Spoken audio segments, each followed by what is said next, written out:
All right, let's get rocking and rolling. Hello, everybody. I'm Diana Stanley, and I'm the CEO at the Lord's Place, and welcome to Sleep Out 2021. We are so glad you're here, and this year we have a pre-show happening, and I am so excited to welcome you to the first half of our pre-show, which is Cooking with Chef Robert. I don't even have enough words to describe what a wonderful man this chef is, not only to the Lord's Place, but to the community. And he is a true servant at the Lord's Place who continues to train and touch the lives of so many. And besides all of that, he's a terrific chef. And so Robert is going to teach us how to make some great food tonight. We wish we were all together, because if you've ever been to a sleep out, we know that he makes the most fantastic macaroni and cheese. And so without further ado, I am going to turn it over to Chef Robert to teach us how to make mac and cheese and chicken fingers. So welcome to Sleep Out, and here is Chef Robert. Take it away.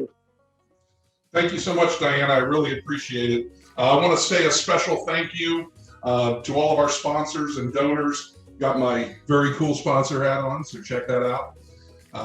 Want to thank everybody, our volunteers, our staff, everybody that's involved with Sleep Out. It's a great undertaking, and really appreciate everything that everybody has done. In addition to that, a couple of special shout outs. Want to shout out to Team Yes Chef's top donors.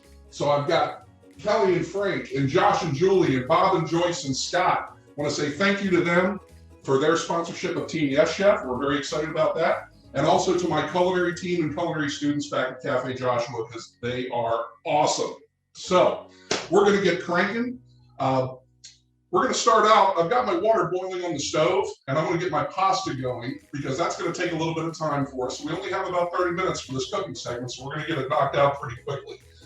So what I'm going to do is I'm going to take this lid off my pot here, crank my heat back up a little bit. It's boiling pretty good. Now, I think they can't see this pot. You have to leave it on the other one. So if you're looking at that recipe, you'll notice that it says 1/3 cup of kosher salt. And I know everybody's freaking out because they're like, man, that is so much salt. But you got to remember, most of this water is going to get dumped down the sink. It's not going to be going into your pasta. The pasta will absorb some of this water and some of that salt, but most of that salt's going down the drain. So don't get too nervous about all the salt I'm putting in. Woo! We want our water to taste like the ocean when we're cooking pasta, because that pasta is going to absorb that water. And if it just absorbs plain water, it doesn't taste very good. So that salt is dissolved in there pretty well. We'll make sure that's good to go. And then I've got a box of my favorite cavatappi pasta, which are these cool corkscrews. I should show you what one looks like up close. In case you haven't seen a cavatappi pasta, it's kind of this cool corkscrew looking thing. And I don't know, they're super tasty. And what happens is all those little twists and turns and holes in the pasta are going to get all that cheese sauce in them, and it's going to be great. All right, so I've got my pasta in the water. I'm going to put my wooden spoon across the top. And it's true, if you put your wooden spoon across your pasta water, it's not going to boil over. It's going to get pretty close, but it's not going to boil over. So while that's cooking, and we're going to need about 12 minutes for that. Now, when I do my pasta for macaroni and cheese, I always cook it about a minute to a minute and a half longer than what it says on the box. So if your box says 11 minutes, go 12 minutes. And the reason is we want it to absorb a little bit more of that moisture so that it doesn't suck all the cheese sauce up and make the macaroni and cheese pasty and dry. So that's where we're at with our pasta. Now we're going to move over to this station, and we're going to get started with our chicken tenders while that pasta's cooking. So if you take a look at my station here, I went ahead and jumped ahead a little bit. And what I did was I already toasted my panko breadcrumbs. And so these are the breadcrumbs that you guys got. You put them in the oven at 400 degrees for about 4 minutes. And what's going to happen is they're going to get nice and toasty brown. And they're going to stay super crisp when we make those chicken tenders. So that's happening. That's beautiful. The other thing we're going to do is we're going to put some eggs in our bowl here. And I'm going to whisk these eggs up really well. And this is kind of what we're going to use to stick the panko to our chicken tenders or our chicken fingers. Chickens don't really have fingers, but they do have tenders. So get this egg mixed up really well, and then I'm going to put about 2 tablespoons of water in there, and that's going to help to kind of loosen it up a little bit and set on the chicken a little bit better. Now, if we were frying this chicken, we would be doing a 3-step process instead of a 2-step process, and that would be flour, egg, and then our breadcrumbs or seasoned breadcrumbs. But because we're not frying and we're baking, we want this panko to stick to the chicken, and in the baking environment, it's not quite as hot as a deep fryer, so it's not going to set up quite as nice. So this is a better way to go with a 2-step. All right, so we got that ready to rumble. And then the other thing I'm going to do is we've got some seasoning that we're going to put into this panko mixture. And this is a combination of some dried oregano and some garlic powder and some onion powder, a little bit of kosher salt, and a little bit of pepper. We're going to mix all that flavor in right there. That's going to be delicious. And we'll give that a good stir and make sure that's all in our breadcrumbs. Now I've got my oven preheated to 450 degrees. And so what I'm going to do, you can see I've got my chicken tenders right here. And I'm going to drop one into that egg wash. And then I'm going to let it drip dry a little bit. You can see that it's drip drying. And then I'm going to lay it in these breadcrumbs. Now, wet hand over here, dry hand over here. So I'm going to take my hand and sprinkle those breadcrumbs on top, because I don't want this hand over here, my dry hand, to get wet, because otherwise my fingers are going to get coated in breading, and then that's not going to be delicious. So we'll give that a couple turns, because now it's got good breadcrumb all over it. And then I've got a sheet pan right here, and I'm going to lay this on a rack. Now I took my sheet pan and put a baking rack in here, and I highly recommend, if you get a chance, go to a restaurant store and pick up what's called a half sheet pan, which is what this pan is right here.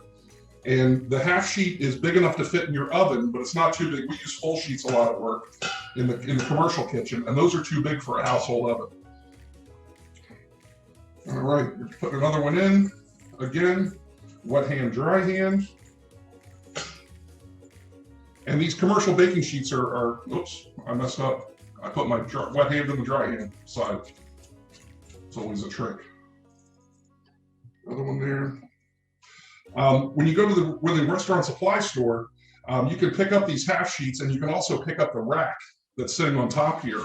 And that rack is really super handy. It's going to keep your pans from getting really messed up.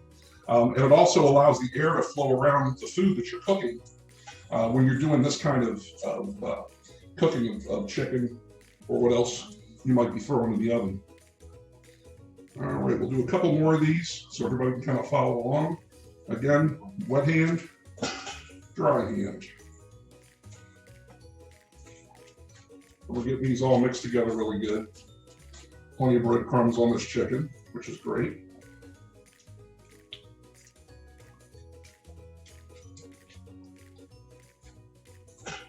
All right, I'm sliding a little bit. Come back over here and frame. There we go. Hopefully everybody's doing good and kind of following along here on what we got going on. Now, you don't have to toast these breadcrumbs. It really adds a nice flavor, and it also adds a nice color and texture to the chicken. It stays a little bit crispier, and so that's kind of nice to do. But you can go with panko breadcrumbs right out of the box. Just put your seasoning in there, and it's going to work really well also. So it's just kind of an extra layer of flavor, so to speak. All right. So I've got this one done, and I got one more to go.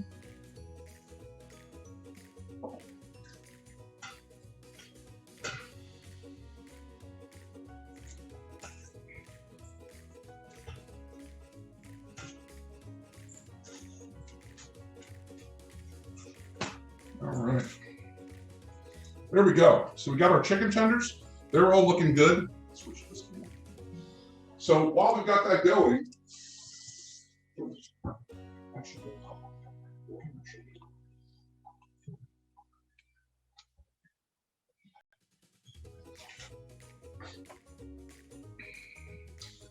all right. So we got those chicken tenders nice and breaded. I'm going to give this pasta a quick stir, A lot of times what happens is, come down a little bit so you can see the pot. A lot of times what happens is the pasta will try to clump together in the pot, and we don't want that to happen. So we're gonna go ahead and give that a quick stir. So like I said, my oven is set at 450 degrees, which is awesome. And I'm gonna go ahead and put this chicken, you can see what this rack looks like with the chicken tenders on it. And we will go right under that up. And now we're going into that oven for about 13 minutes or so, and then we're gonna check it. I highly recommend getting yourself one of these handy dandy guys right here. It's a digital thermometer. Great way to take the temperature chicken, make sure that it's completely cooked, because we're working with raw chicken. We want to make sure that that gets to 160 degrees internal temperature.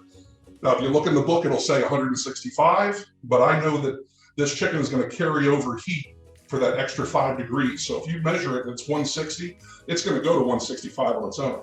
It's not like food magically stops cooking the minute it comes out of the oven. It just doesn't work that way. So this digital read thermometer instant read is going to come in real handy for you when that chicken comes back out of the oven. So we've got our pasta cooking. We've got some chicken in the oven.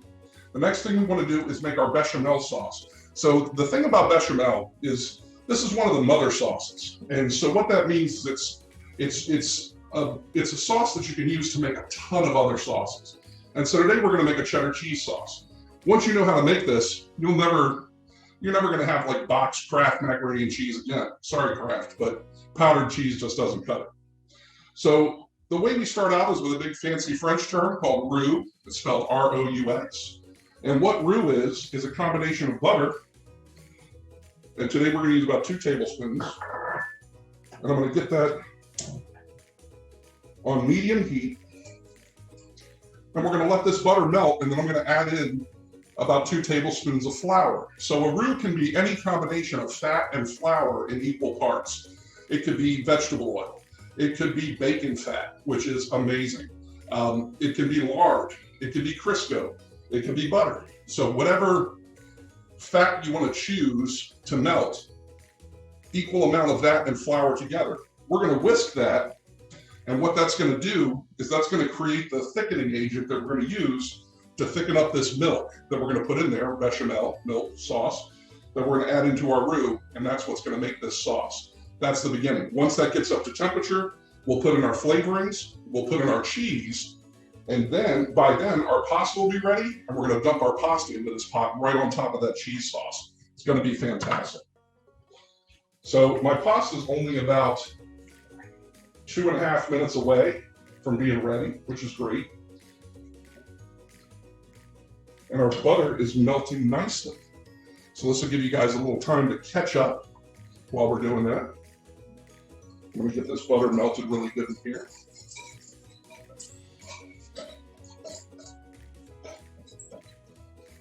By the way, contrary to all popular belief, butter is way better for you than margarine. So it's much better to go with the natural product than some weird created thing that they made in the lab. Natural food's just better. All right, now when you put that flour into the butter, you're going to see it sizzle a little bit. We want to get all those lumps worked out with our whisk.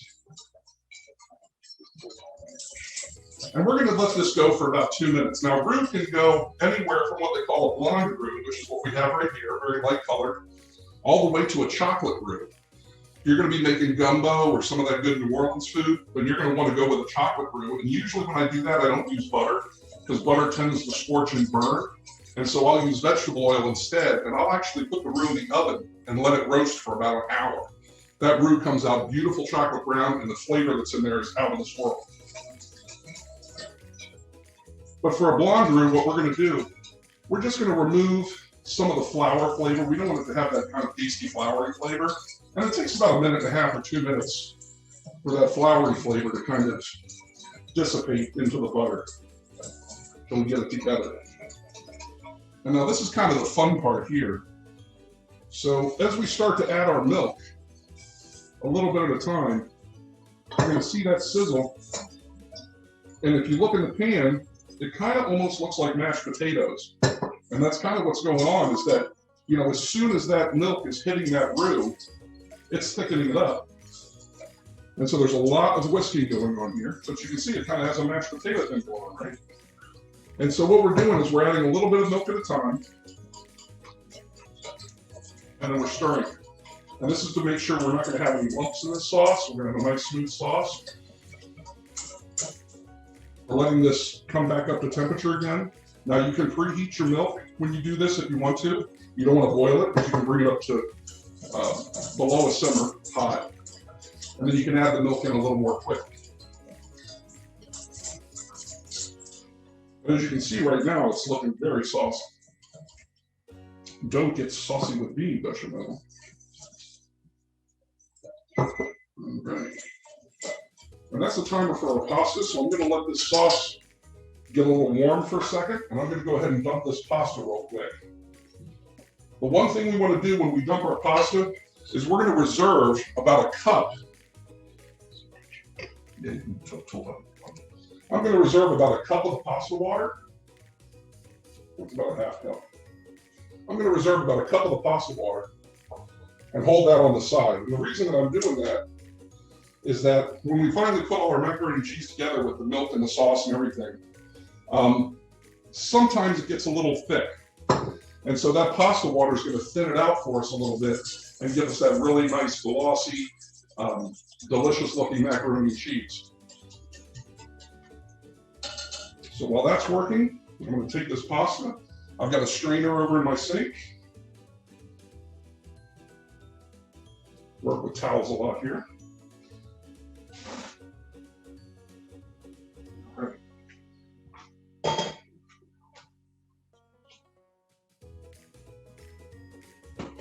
Lots of smoke and steam happening over here. Awesome. Okay, we're going to get back to the sauce now. We'll let that pasta rest for a minute or two. And we're going to get the rest of this milk in here. Now, once all that milk is back in there, we want to bring it up to a temperature so that it's going to melt this cheese, because that's the next step that we've got going on, is we want to get all this cheese nice and melted. So I'm going to whisk it pretty good. Now's a great time if you want to add in your Worcestershire sauce, and you can also add in your mustard and your pepper. Now, I will say that the recipe calls for white pepper. I didn't happen to have any white pepper in my kitchen. I thought I did, so I just used black pepper. So, you know, not the end of the world, but it'll look like there's little flecks in my macaroni and cheese sauce.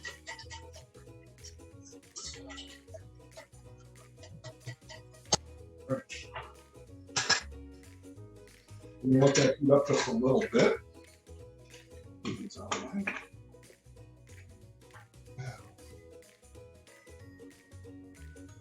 I'm going to finish that timer on our chicken. One thing you'll notice that happens in your strainer is sometimes your noodles will start to stick together in there. So it's good to give them a shake every once in a while you're in the process of getting this sauce made. And that way you'll have, your pasta won't stick all together like that. All right, I've got some wisps of steam coming out of this milk now. So I'm going to go ahead and add in my American cheese and dump it in the cheddar cheese.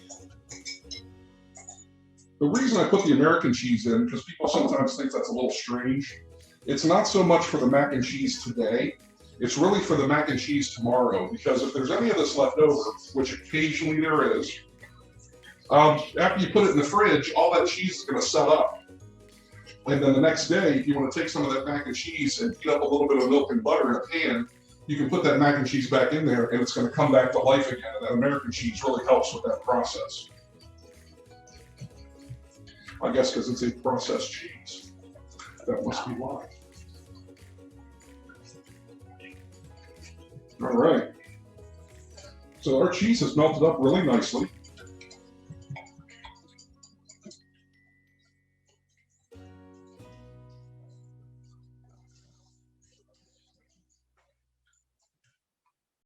All right, that really looks like a good cheese sauce there, good cheddar cheese sauce. Guys, are there any questions popping up over there? Is there stuff that you see, that questions that people might have or we can answer? Got my helpful cameraman over there taking care of business for me. So we're going to check and see if there's any questions I can answer for you while we're doing this.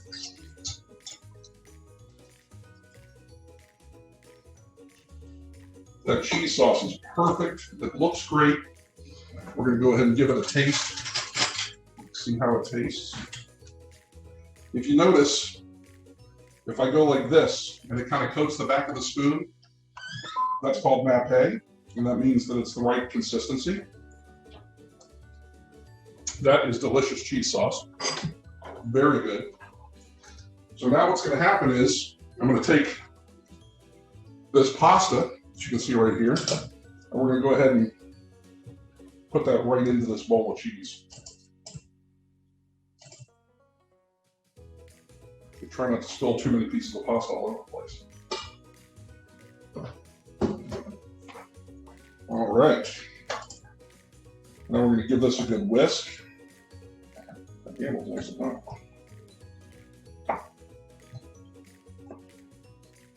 So I don't know about you all, but this is starting to look like very delicious macaroni and cheese right here.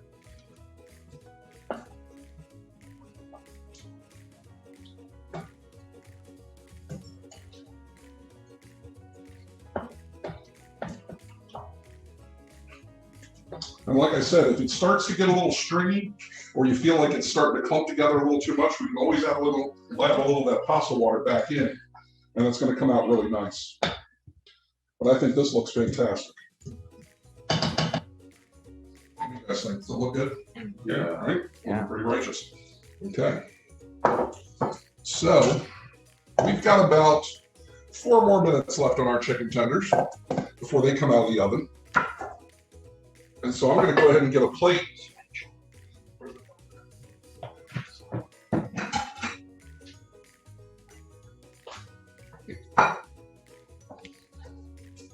And so I'm getting a plate together. You go ahead and switch over.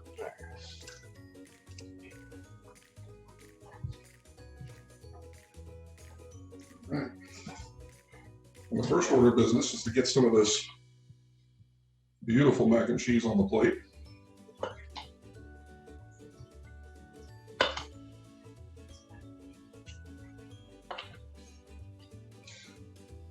Now, like I said, this is kind of the beginner's version of the recipe.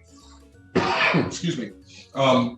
Once you've kind of got this technique down of making this bechamel sauce and adding the cheddar cheese and making a cheddar cheese sauce, then you can start to mess around with the ingredients a little bit. So, you know, this recipe called for 2 cups of cheddar cheese. You could break that into 6 different kinds of cheese and go a half a cup of cheddar, half a cup of provolone, half a cup of fontina. Any of your favorite cheeses that are kind of easy to melt, perfect to add into this recipe, as long as you come out to 2 cups of shredded cheese total. Parmesan is great in here. The other thing you can do is start adding some different herbs and spices in there. If you want to get some paprika, if you want to get some thyme or some other, maybe a little nutmeg, get really super fancy. It's really going to come out delicious. I'm going to take a peek in the oven real quick and see how these chicken tenders are looking. We're going to give them a quick temperature check.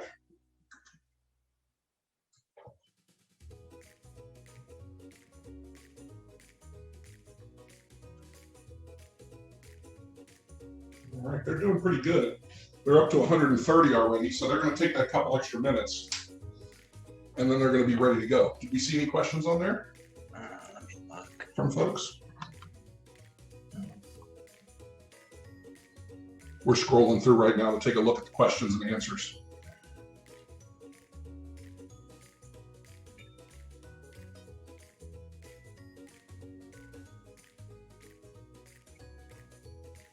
What kind of different cheeses can you use?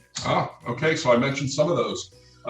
You know, like I said, any cheese that's a good melting cheese, I would shy away from mozzarella just because it's going to make the mac and cheese super stringy. But you know, cheddars, Colby Jack, Fontina, Edam, Gouda. You know, if you want to get a little, I don't know, what if you got a little crazy flavor thing going on, you can put some Gorgonzola or some blue cheese in there. Something Stilton, something along those lines. It's going to give it a sharp edge. There's a ton of good melting cheeses. Provolone is excellent. So hopefully that answers your question on different cheeses. Next one, why don't you bake it? Oh, the macaroni and cheese. You can totally bake this. So again, you know, like I said, this is kind of a starter recipe. We wanted to get you guys going with really showing you the technique of making the roux, making the bechamel sauce. And then once you've done that, once you've learned the technique, recipes just become kind of a, you know, kind of a guidepost. They're not really the law. And so, you know, from this step where we are right now on the plate, you could totally take all that macaroni and cheese, put it in a casserole dish. Yes. The eye in the sky wants to know if we do we add the cheese into the pasta after we drain it? So the cheese goes into your milk sauce. So you should have some flour and butter together, and then you're adding your milk into that, and then you're adding the cheese into that. And so the cheese goes into your milk sauce that's in the separate pot from the pasta. Does that make sense? Does that help? What'd you say? Hold on, I'm just trying to get on this. Oh, that's my timer. All right. So we're gonna check these chicken tenders out. Woo! Look at those bad boys right there. Are they looking gorgeous or what? They are super hot. We're gonna give them a quick temperature check. And like I said, 160 degrees is what we're looking for at the center. Watching the live Zoom meeting right now. It's and I just renamed it, so it's got you up there, and you just finished watching Chef Robert. All right, thank you. All right, and we are there. So, all we've got to do to finish this up is just put 3 of those delicious chicken tenders on there with our macaroni and cheese. And this is how we do it, guys. Macaroni and cheese, cheddar sauce, oven roasted, oven baked chicken fingers. Delicious, fantastic. Hope you guys enjoy this meal. Coming up next, we've got a homelessness panel that's going to be starting exactly at 6:30. You got about 2 minutes before that cranks up. If there's any last minute questions, I'd be happy to answer them before we switch over to that program. Robert, thank you. Absolutely, my pleasure. I can't believe we did it in 30 minutes. That was amazing. Thank you so much. It You're was very, very terrific. welcome.